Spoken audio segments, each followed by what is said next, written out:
আমরা অব্র করতে গেলে কি করব, আমরা সর্বপ্রথম স্টার্ট বাটনে যাব। স্টার্ট বাটনে যাওয়ার পরে আমরা আগের মতোই মাইক্রোসফট অফিসে যাব। মাইক্রোসফট অফিস থেকে আমরা মাইক্রোসফট ওয়ার্ডে যাব। আমরা মাইক্রোসফট ওয়ার্ড থেকে একটা পেজ নিব।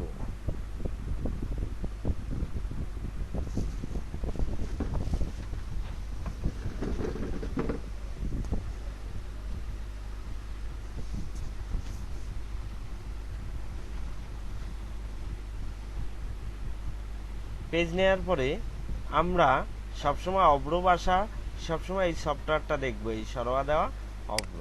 আমরা যখন লিখতে যাব তখন আমরা কি করব, দেখো এই যে আমরা এখানে এই অব্র সফটওয়্যারটা আইসা এখানে ইংলিশ থেকে আমরা বাংলা কইরা দেব। বাংলা কইরা আমরা পেজে ক্লিক করব। এখন দেখো কিভাবে লিখবো, সরোয়া হয় কি দিয়া,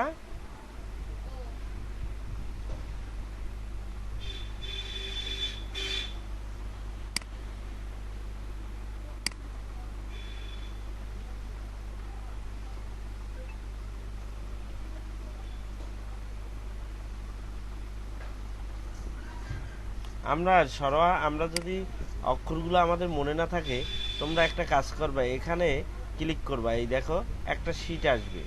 এই শীটটায় দেখো সরোয়া, সরোয়া আমরা ক থেকে শুরু করি, কেতে ক দেখো, তারপরে কে ইসে খ, তারপরে জিতে ঘ, তারপরে জি এইসে ঘ, তারপরে এনজি, এনজি তে কি হয় ও, এরপরে হয় কি চিতে চ, তারপরে হইলো সি এইচে ছ, তারপরে জিতে জ, তারপরে জে এইচে জ, তারপরে দেখো পরে হইলে এনজি, বড় হাতের এন বড় হাতের জি।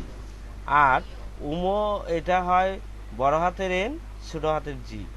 এরপরে ট, টিতে ট, বড় হাতের টি, টি, টিতে ট, তারপর টি এইসে ঠ, ডিতে ঢ, তারপর ডি এইসে ঢ।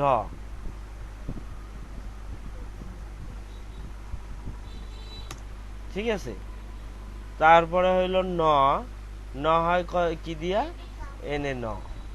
ক্লিয়ার? এরপরে টিতে ত, টি এইসে থ, তারপরে ডি, ডিতে ধ, তারপর ডি এইসে ধ। এখন আমি বলি, এখানে তোমরা এখানে কি করলা, এখানে আমরা শীট পাইলাম, এই শীটটা তোমরা মুখস্থ করবা। এই শীটটা আমি গ্রুপে দিয়ে দিতেছি, এই শীটটা তোমরা মুখস্থ করবা। 1 2 হইল গিয়া শীটটা, অক্ষরগুলো মুখস্থ করবা। আর এটাই যুক্তবর্ণতা হয় কি, এটা অটোমেটিক যুক্তবর্ণ হয়ে যায়। যেমন দেখবা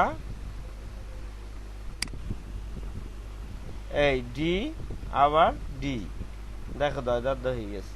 এখন এই অটো যুক্তবর্ণ হয়ে যায়। আমি যদি অটো যুক্তবর্ণ না চাই, তাহলে তো ওতে ক্লিক করবা, দেখো তাইলে কিন্তু যুক্তবর্ণ হয়নি।